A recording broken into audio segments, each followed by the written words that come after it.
यजुर्वेद हम बोले थे, सामवेद बता दिए थे, सामवेद बता दिए थे। यजुर्वेद में देखिएगा बेटा एकदम, अरे टोपिया वाला नजर नहीं आ रहा हमारा।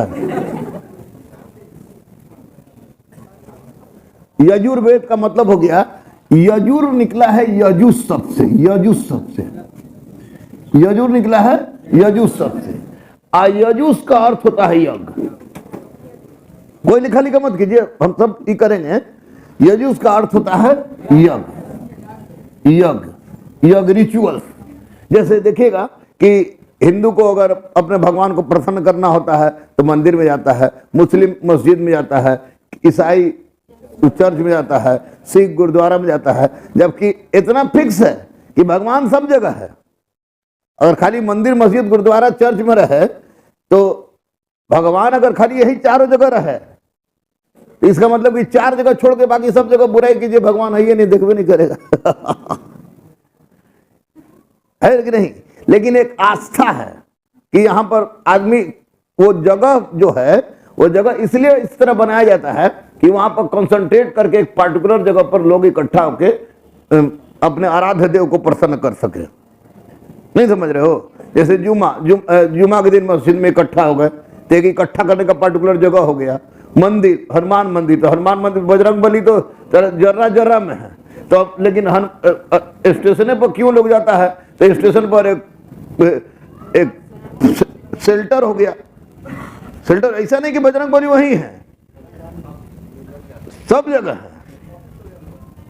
तो ये प्रसिद्धि हो गई कि ये यज्ञ। अब उसी तरह यज्ञ एक माध्यम है, यज्ञ एक माध्यम है। लोग हिंदू हो, मुस्लिम हो, सिख हो, ईसाई हो, सब लोग कहता है कि ऊपर वाला देखता है। अरे सब ऊपरे वाला देखेगा तो बगल वाला भी तुमको देखना चाहिए। है ना? ऊपर वाला यानी भगवान का मतलब समझता है कि ऊपर वाला देख रहा है ना।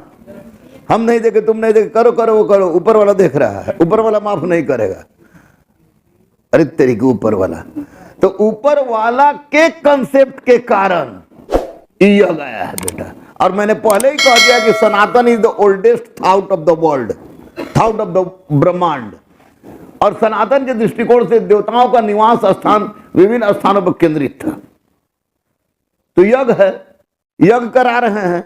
यज्ञ में अग्नि जलाएंगे, अग्नि में ओम धृत, घी का नाम लेते हैं, घी का नाम लेते हैं तो आग में घी पड़ता है, आग में घी पड़ेगा तो धुआं ऊपर उठेगा। तो इसलिए अग्नि को मान लिया गया मनुष्य और देवताओं के बीच मीडिएटर, क्या मध्यस्थता करता है, मनुष्य और देवताओं के बीच मीडिएटिंग का कार्य करता है। ये हो गया। तो ये यज्ञ, यजुर्वेद में यज्ञ के विधि विधानों की विस्तार से चर्चा है और कुल 21 प्रकार के यज्ञ हैं। कितने प्रकार के यज्ञ हैं? 21 प्रकार के यज्ञ हैं। इसमें तुमको यजुर्वेद में 40 अध्याय है, 40 अध्याय है, 40 अध्याय है, 40 अध्याय है, 228 मंत्र हैं, 228 मंत्र हैं, 228 मंत्र है ना, 228 मंत्र है। अब देखिएगा इसमें प्रॉब्लम है कि एक से लेकर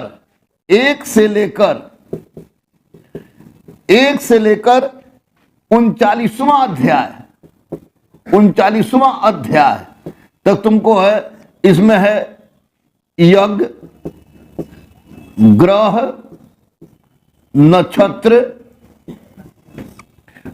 ग्रह नक्षत्र, यज्ञ ग्रह नक्षत्र की चर्चा है। उपनयन संस्कार, उपनयन संस्कार, उपनयन संस्कार। उसके बाद तुमको राशि, विभिन्न राशि है ना, उसकी चर्चा है इसमें। इसका 40वां जो अध्याय है, ये 40वां अध्याय है। ये 40वां अध्याय तुमको है ईशोपनिषद, ईशोपनिषद, ईशोपनिषद। यानी यजुर्वेद का 40वां अध्याय कौन है? ईशोपनिषद। ईशोपनिषद क्यों हुआ? ईशोपनिषद क्यों आया? जबकि यज्ञ ये वेद, और वेद एक तरफ वेद है और दूसरी तरफ वेदांत है। तो वेद और वेदांत में सबसे बड़ा अंतर यह है कि वेद वैदिक साहित्य अलग है और वैदिक साहित्य का अंतिम भाग वेदांत है। वैदिक साहित्य अलग है और वैदिक साहित्य का अंतिम भाग वेदांत है। तो यजुर्वेद के साथ ईशोपनिषद का जुटना इस बात का परिचायक है कि तत्कालिक परिवेश में अर्थात 6ठी शताब्दी ईसा पूर्व में कुछ ना कुछ ऐसी घटनाएं घट रही होगी जिसके कारण उपनिषद की रचना हो गई। अस्वाभाविक था। 6ठी शताब्दी, हम जानते हैं कि लोहा का प्राचीनतम प्रमाण, oldest evidence of iron we got from Noh Rajasthan. Noh Rajasthan से 1100 ईसा पूर्व, 1100 ईसा पूर्व, और उसके बाद 1000 ईसा पूर्व गांधार राजस्थान, गांधार पाकिस्तान से, है ना। और 800 ईसा पूर्व में अतरंजी खेड़ा उत्तर प्रदेश अलीगढ़ के पास एटा जिला के पास से। आज 700 ईसा पूर्व साहित्यिक स्रोत है लोहे का, और मगध में लोहा भी था। आज यजुर्वेद में विदेह राज का पहली बार उल्लेख हुआ है। विदेह राज का पहली बार उल्लेख हुआ है। विदेह कहां? विदेह सीता जी का नहीं है, मिथिला। विदेह राज का पहली बार उल्लेख हुआ है। तो विदेह राज का पहली बार ये उल्लेख हुआ तो क्लियर है कि अब राजा जनक को हल जोतते हुए दिखाया गया है। राजा जनक को हल जोतते हुए दिखाया गया है। इसका मतलब क्या हुआ कि राजा जनक को शुगर हो गया था, हल जोत रहे हैं। इसका मतलब कि राजा जनक अब यानी क्षत्रिय विस्तार कर रहा है, कृषि करके विस्तार कर रहा है ना। तो ये परिस्थिति थी कि यज्ञ जब होने लगा बेटा, तो यज्ञ की एक विशेषता होती है, प्रत्येक यज्ञ के बाद पशु बलि होती थी। पशु बलि होती थी। जैसे देखिएगा आप, इसमें है एक राजसूय यज्ञ,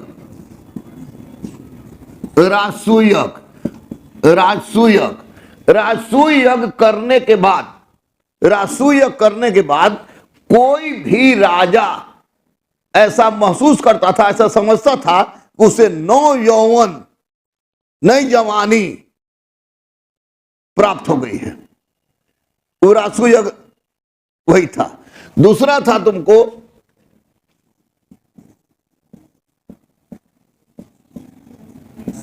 अश्वमेध यज्ञ।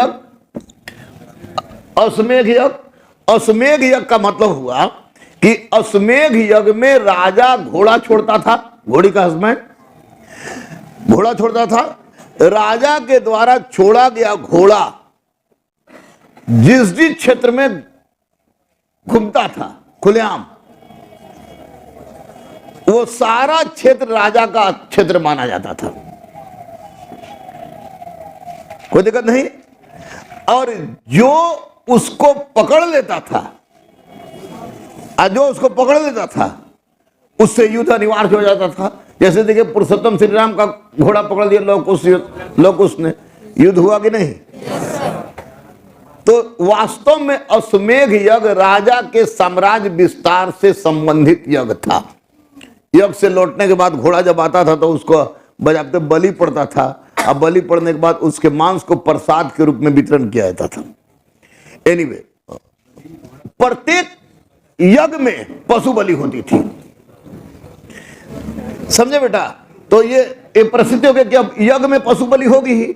आज अब यज्ञ में पशु बलि हो, देख लिया बेटा रे, एक बार, सिर्फ जिंदगी में एक बार कोई भी काम करना चाहिए, पागलपन के हद तक।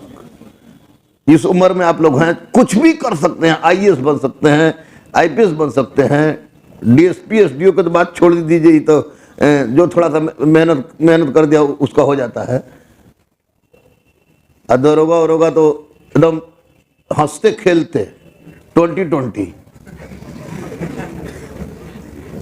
एक बार खाली पढ़ लीजिए, कहे कि वक्त बीतेगी और उम्र आप लोग को भी ढलेगी। हर आदमी जवान नहीं रहता है, एक न एक दिन ऐसा आएगा, समझे ना। तो बस एक बार खाली पढ़ लो, उसके बाद मत पढ़ना। एक बार पागलपन के हद तक पढ़ जाओ, अब जिंदगी सेटिस्फाइड है तो फिर कोई बात नहीं है ना, कमजोर इंसान हो। अश्वमेघ हो गया। तीसरा है वाजपेय यज्ञ।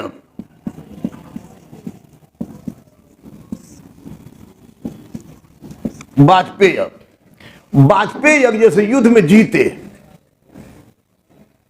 तो जीतने के बाद नहीं होता है कि चलो पार्टी मनाते हैं, तो खान पान और रथ दौड़ से संबंधित यज्ञ था। खान पान और रथ दौड़ से संबंधित यज्ञ था ये वाजपेय यज्ञ। तीनों यज्ञ में कोई दिक्कत नहीं। चौथा देखिएगा बेटा, चौथा सोम यज्ञ। सोम यज्ञ, कोई भी धर्म हो बेटा, इतना बात दिमाग में रखिएगा, कोई भी धर्म हो, किसी भी धर्म में दारू को उचित नहीं माना गया है, इसलिए कि शराब पीने के बाद आदमी आदमी नहीं रहता, जानवर हो जाता है। गलत नहीं करे बेटा।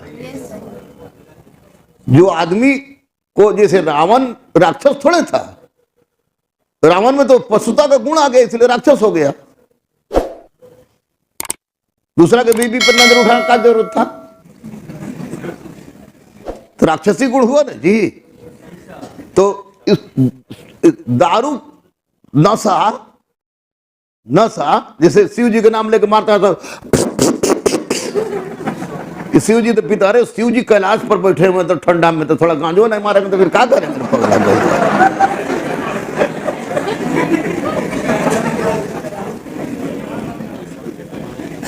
है ना, उधर विषो पी लिए थे।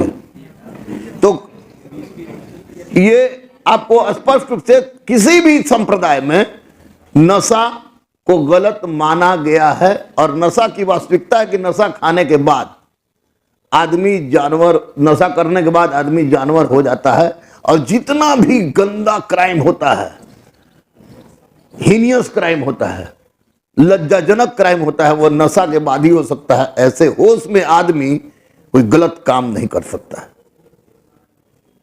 इतना बात याद रखिएगा आप लोग।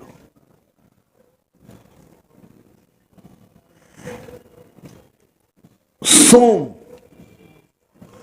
सोम बताए वनस्पति के देवता थे। ऋग्वेद का 9वां मंडल सोम को समर्पित है।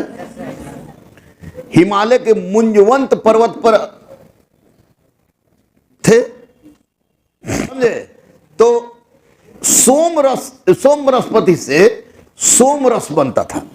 अब सोम रस को, सोम वनस्पति कैसा था, क्या था, किस रूप का था, आज तक किसी को, अभी तक के कोई भी इतिहासकार हो या पुरातत्वविद हो या भाष्य के जानकार हो, कोई प्रमाणित नहीं कर दिया कि जो ऋग्वेद के 9वें मंडल में जिस सोम वनस्पति का उल्लेख है, वर्तमान का यह वनस्पति उसी का देन है। कोई प्रमाणित नहीं है। लेकिन इतना तय है कि सोम रस पीने से नशा आती थी, और भगवान इंद्र को सोम रस धारण करने वाला कहा गया है। अब भगवान इंद्र को सोम रस पीने और पिलाने का शौक था। नोट समझेंगे? पीने और पिलाने का शौक था। तो अब जैसे आज देखोगे, जैसे अभी तो हम लोग बड़ी मस्ती से हैं कि हल्का सा ठंडा लग रहा है तो ठंडी है, कोई बहुत आपका प्यारा चीज है तो वो आपका हाथवा पकड़ के दबा देगा, छुपा देगा कि ठंडी नहीं लगे, रगड़ देगा। लेकिन सियाचिन ग्लेशियर जो सैनिक खड़ा होकर ड्यूटी करता है, उसका सोचो बेटा। 500 का प्लाटून जाता है तो 250 को फिक्स रहता है कि 250 वापस लौट के नहीं आएगा, और उसमें से कितना का पैर काटना पड़ता है, क्या काटना पड़ता है, सोचो। वो सब खड़ा, सैचिन ग्लेशियर में तो खैर बातें छोड़ दी, तो मुंह धोना हो, हाथ धोना हो, ये जूता को ये करना हो तो उसके लिए रमी से करके खटका करता है। लेकिन बाकी जगह मिलिट्री में रम अलाउ है, आपको बताया हुआ है। तो ये रम है। तो इंद्र भगवान को इसलिए सोमरस पीने और पिलाने का शौक था क्योंकि इंद्र भगवान युद्ध के देवता थे, आर्यों के देवता थे, और युद्ध के अवसर पर सोमरस पीते थे, पिलाते थे, चोट चाट लगे तो कोई दिक्कत नहीं है। ये सोमरस हो गया। दिन भर में 24 घंटा चलता था और 24 घंटा में 8 या 24 8-8 घंटा के अंतराल पर सोमरस का पान किया जाता था। यानी कभी होश में मत रहो 24 घंटा, ठीक। थोड़ा सा हम ऊपर स्तर लेके चल रहे हैं बेटा। कितना घंटा नहीं पढ़ते थे, हम क्लास में इस इंतजार में रहते थे कि कोई हमको ताके। साला शाहरुख खान थे नहीं, तो तकवाने का एगो माध्यम बनाया कि साला जो मास्टर पढ़ाएगा उसको इतना पढ़ के आओ कि मास्टर पूछे टू पूछे पूरा खोल दो।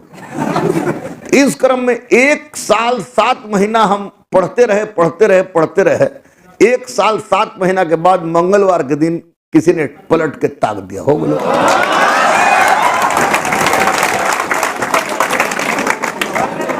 यानी क्लास के बाद सीधे जाके हम लाइब्रेरी में ही बैठते थे, लाइब्रेरी में बैठते थे और उस अपना किताब पढ़ना शुरू करते थे। सोमयोग हो गया। उसके बाद देखिए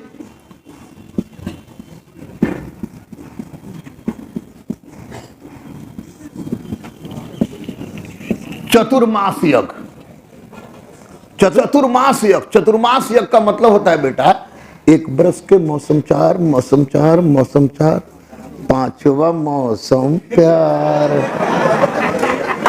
तो याद रखिएगा, वेद में 5 प्रकार के मौसम है।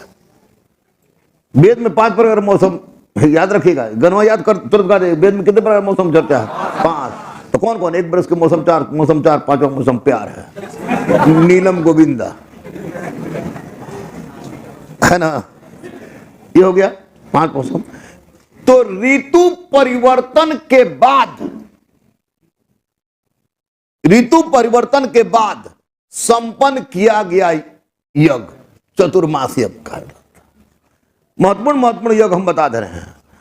उसके बाद जब हम वैदिक कालीन धर्म पढ़ाएंगे तो सब यज्ञ की चर्चा करेंगे। उसके बाद है बेटा पुरुष मेघ यज्ञ।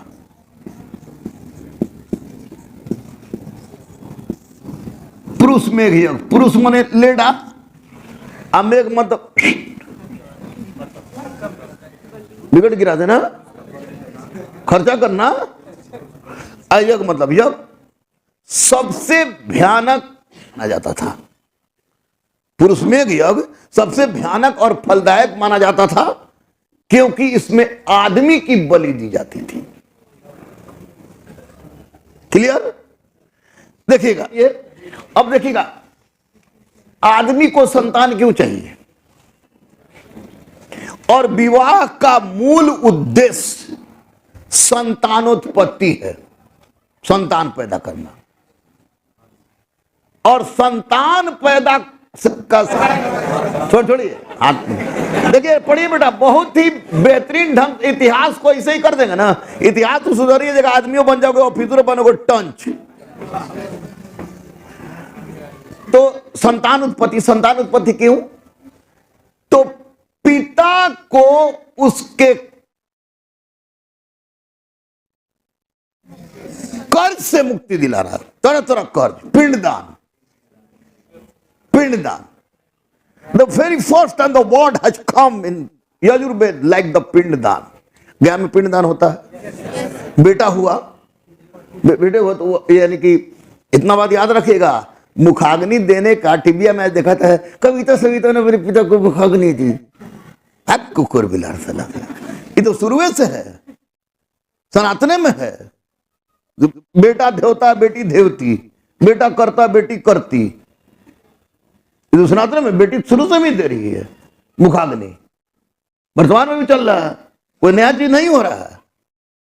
तो पिता के प्रति सुने होगे, गया वृक्ष के प्रति, वृक्ष में जल डालता है आदमी, वृक्ष में पीपल वाला में लटका देता है।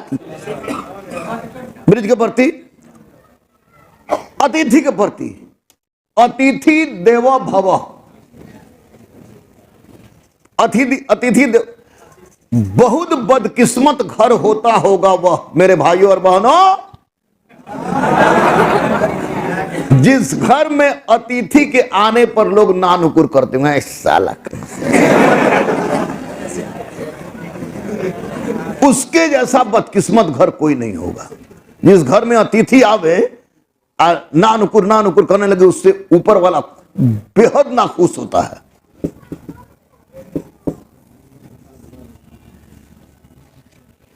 यहां तक कोई दिक्कत नहीं बेटा। अब 6ठी शताब्दी ईसा पूर्व है,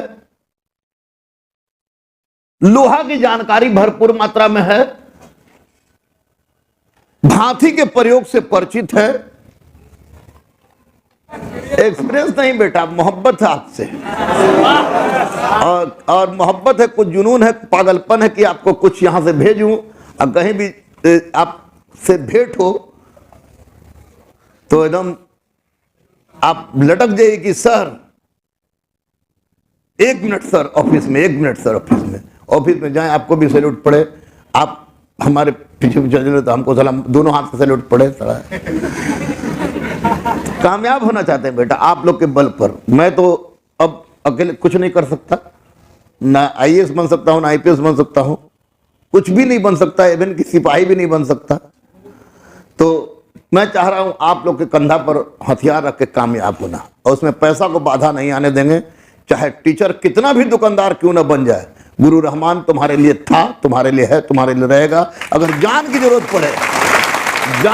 पड़ेगी तो जान लड़ा देंगे, ये दावा, जान की जरूरत पड़ी तो जान लड़ा देंगे। हमको मोहल्ला वाला, बाकी कोचिंग वाला कहता है जो कि बहुत बुड़बक है, रहमान सर को बुड़बक बनाता है उस लड़का। अरे पगला, हम नहीं जानते हैं कि कौन लड़का झूठ बोल रहा है,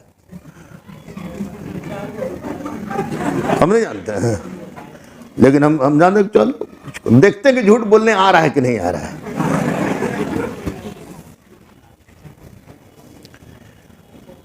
तो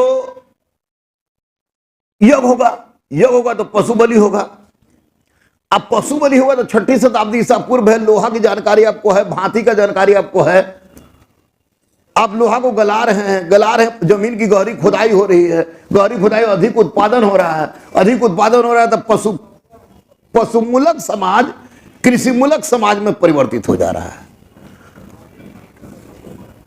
और वैसी परिस्थिति में जब कृषिमूलक समाज है तो उस समय भूमि जोतना, शतपथ ब्राह्मण और काठक संहिता में, शतपथ ब्राह्मण अर्थात काठक संहिता में 8, 12, 24 बैलों की सहायता से खेती करने के संबंध में सूचना प्राप्त होती है। अब तुम ही बताओ मेरी बेटी और बेटा लोग कि जिस खेत में 24 को बैल जूता हुआ हो, वो खेत छोटा होगा? उर्दर, उपजाऊ, धान्य, फसल, वपंती, बोना, कर्तन, काटना, ओसवन, ओसाई जैसे शब्द का प्रयोग आ गया। एक बरस के मौसम चार, 5वां मौसम है ना। मौसम की जानकारी भाई, मौसम के हिसाब से हमारे उत्पादन होता है, फसल होता है, मौसम के हिसाब से हमारे उत्पादन होता है। तो ये परिस्थिति जान गए। तो स्वाभाविक है कि ऐसी परिस्थिति में निश्चित रूप से जब कह रहा है कि यज्ञ करो, यज्ञ से ही तुम्हें मोक्ष की प्राप्ति होगी, निर्वाण की प्राप्ति होगी, सांसारिक आवाजाही से मुक्ति होगी, तो निश्चित रूप से इसके विरोध में कोई प्रतिक्रिया होनी चाहिए कि नहीं, क्योंकि सारा चीजें ना बाधित हो जाएगा।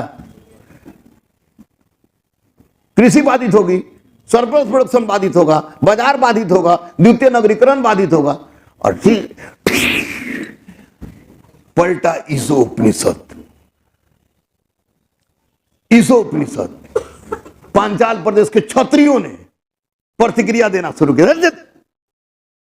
यज्ञ जो है ना, फूटे हुए नौका के समान है। नौका फूटे हुए नौका के समान है, भव सागर को पार नहीं करा सकती। तब कोई पूछेगा ना कि भाई 1500 से 1000, 1000 से 600 यज्ञ ही हमारे जीवन को उस पार ले जाती थी, तो जब तू कह रहा कि फूटे हुए नौका के समान है, हमको मोक्ष नहीं दिलाएगी, तो क्या करें? तो बोलेगा बुड़बक। जो शरीर के अंदर है आत्मा है, जो शरीर के बाहर है परमात्मा है। जो अंदर है आत्मा है, जो बाहर है परमात्मा है। परमात्मा है, ये आत्मा परमात्मा का ही अंग है। जिस दिन आत्मा परमात्मा में मिल जाएगी, आत्मा को मुक्ति मिल जाएगी। मुसलमान भाई लोग, रूह